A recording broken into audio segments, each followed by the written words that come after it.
Hello, kamusta po sa lahat? So ngayon, magde-demonstrate tayo kung paano mag-configure ng Wi-Fi extender, no? Na ang brand and model is DLink DAP-1320. Right? So, yan po ang complete model niya. Okay? So, pag magko-connect tayo rito ng Wi-Fi extender, syempre kailangan may existing tayong Wi-Fi network.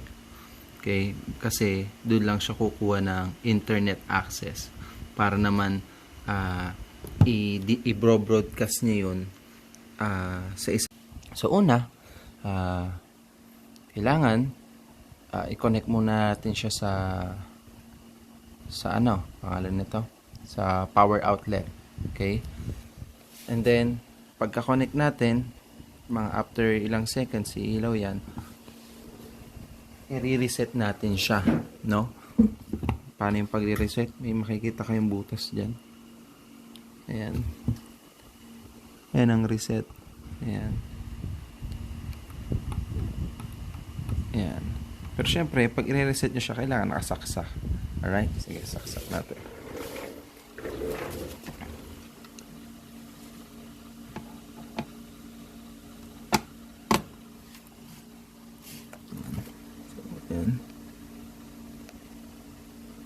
The light may LED indicator siya, which is red. Now let us try na i-reset, no? So ipe-press ko na mga 10 seconds siguro.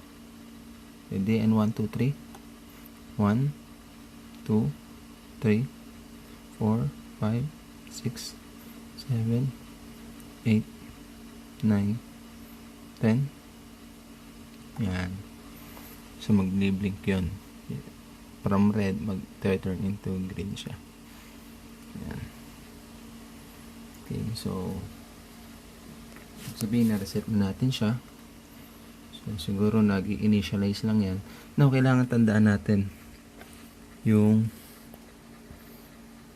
nito, Wi-Fi yung credentials niya, yung Wi-Fi name niya, then yung password.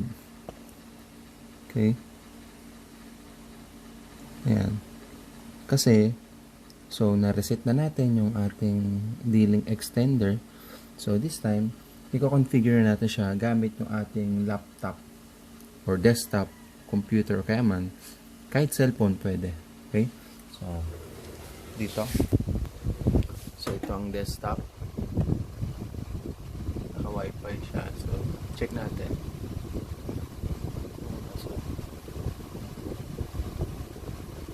So hindi pa pala nabago yung name. Wait lang. Iyan ko lang Hindi pa siya na-reset pala.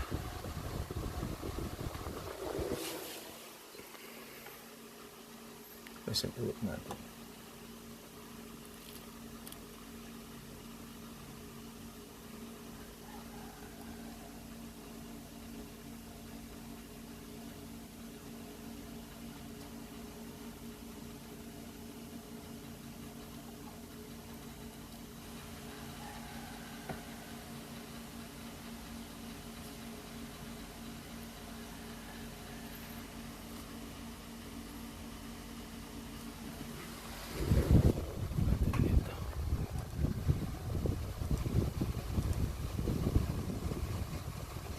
So, nawala siya.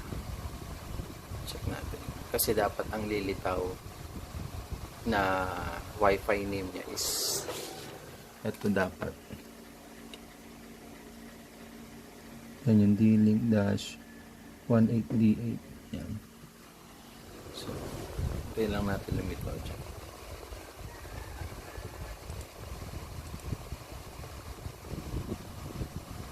Ayun. So, lumitaw na siya. So, ayan po yan. Okay? So, connect lang natin. So, yung password ko lang. Okay, so, chinik ko lang yung password. Hirap kasi tandaan. So, ayan yung password. Okay. So, pag na-reset natin, kailangan yung default Wi-Fi name, no, extender, lumabas, and then nandun naman sa pinakita ko kanina, no, na label niya, nandun ang credentials, and then next lang natin.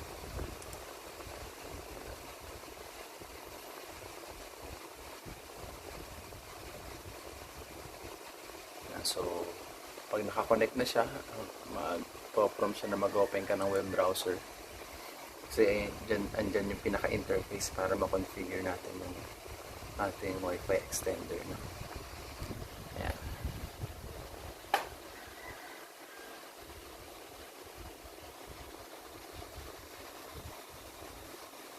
So, kailangan antayin natin, no, na lumitaw to. Ayan. So, bawa. Next lang natin yan. So, select the review wireless device. So, ano tayo? Dito tayo sa setup network manually. Okay?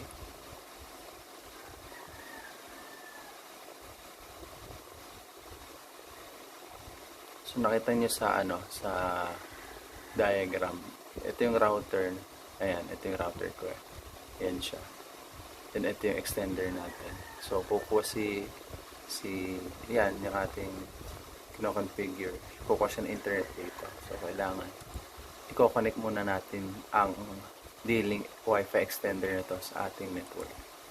So, isa-select ko ito yung ko talaga network dito na may internet. Okay. So, lalagay ko lang yung password.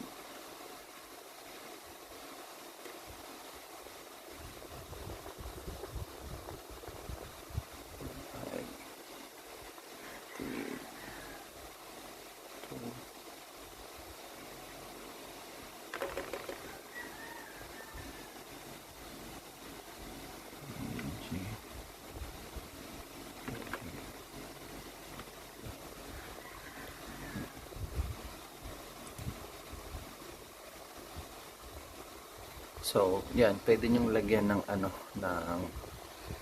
kayo, bahala kung ano yung pangalan na extended nyo. Pero by default, ang gagawin niya lang, i-replicate niya lang yung pangalan ng network na pinagkukuhanan niya ng access. Then, magkakaroon ng extension na ganito. Okay, pero pwede tayong maggawa ng sarili natin. Let us say,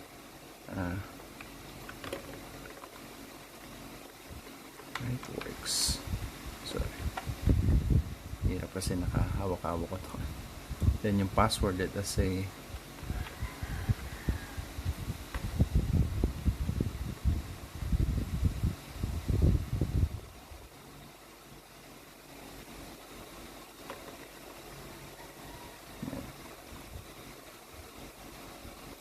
okay, then next. Yan. So, kailan natin mag-take effect.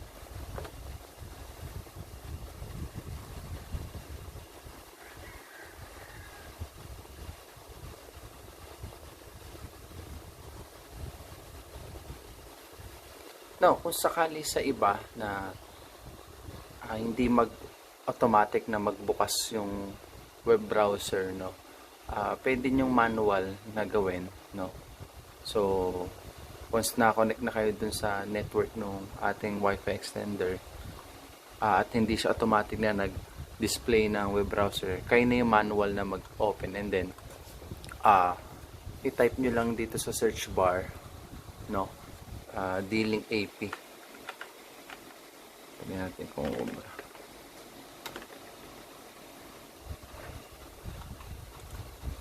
sige, later na lang. Kasi nag-initialize pa yung configuration natin. No? Kung sakali lang, no, na hindi automatic na mag-display. Okay?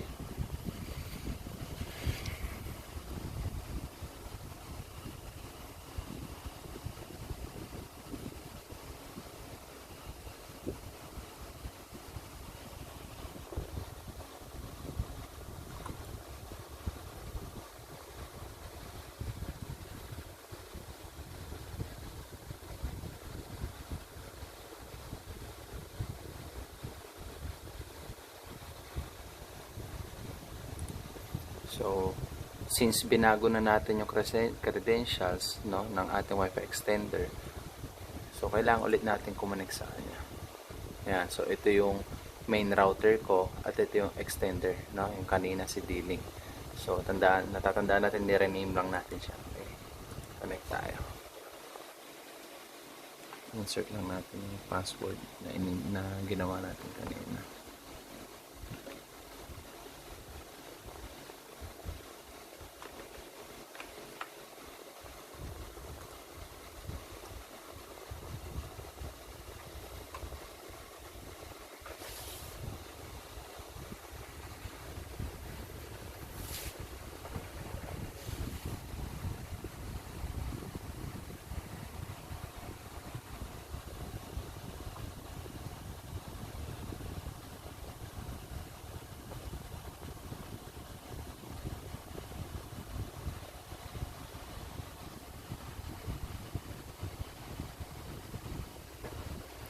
So, connected na siya. Huwag nyo na pansinin na no internet, baka naglolo ko lang yung network ko. So, yan.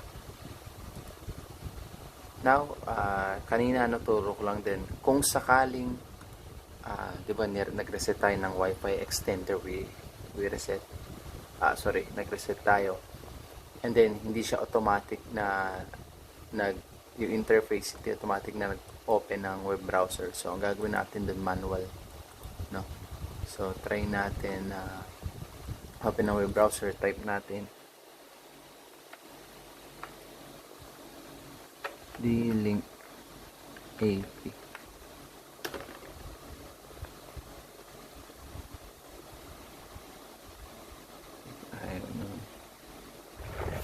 Ayaw nun. DLink, ano ba yan? DLink DAP 18D8.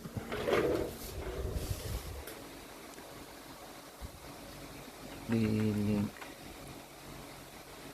18D8. Try lang natin. Tayo.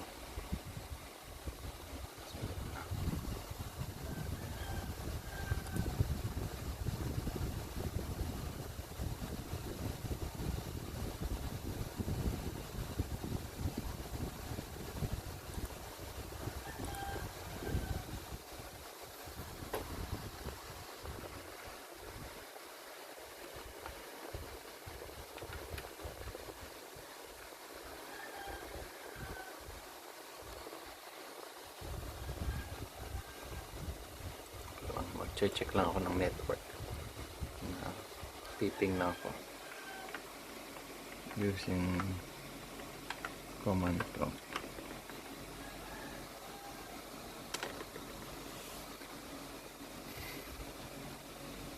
So ito yung gateway.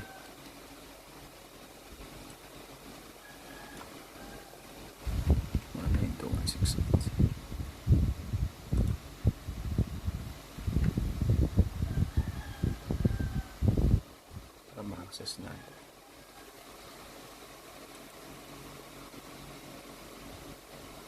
Ayan. So, pwede rin natin itry yung let us say, gamit tayo ng Chrome. Okay. Ito pa rin yung procedure natin kapag hindi automatic na lumabas yung web browser. Manual nating i-access yung interface niya. Try lang natin muna yung link. Kung uubra to.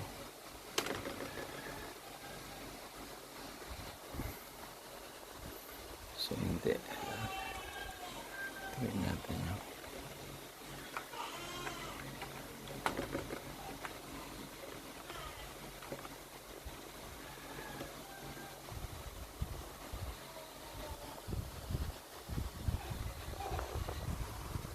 Okay, so manual natin i-open yung ating web browser.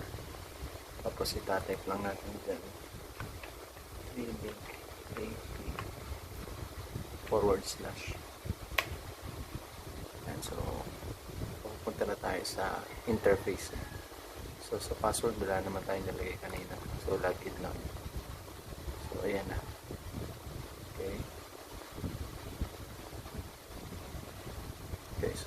Ganun lang siya kasimple.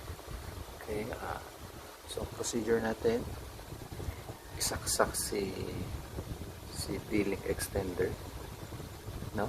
Then i-reset, tapos kumonek sa network niya, then andun na. Just sundan nyo na yung procedure dito. Okay, sige, salamat, paalam.